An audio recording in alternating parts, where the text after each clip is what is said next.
ربع ساعه من دلوقتي عشان الاستاذ ابراهيم حجازي مستعجل شويه. سعداء جدا بتشريفكم لينا النهارده. اسمحوا لي ان انا بالنيابه عن فريق عمل يلا كوره كله ارحب بيكم جميعا واقول لكم منورينا، ودايما يا رب كده متجمعين على خير ان شاء الله.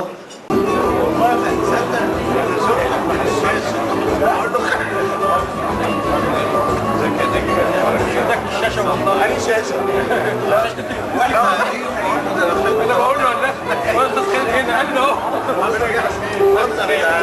تعالى اهو ايه ايه السلام عليكم. المركز الاول الاستاذ احمد صبري.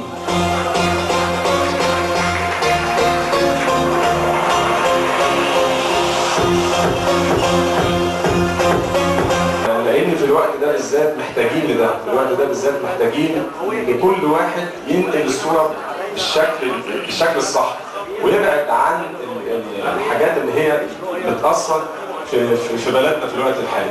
فبتمنى طبعا كل التوفيق. اشكرك طبعا يا اسم على الكلام اللي انت قلته.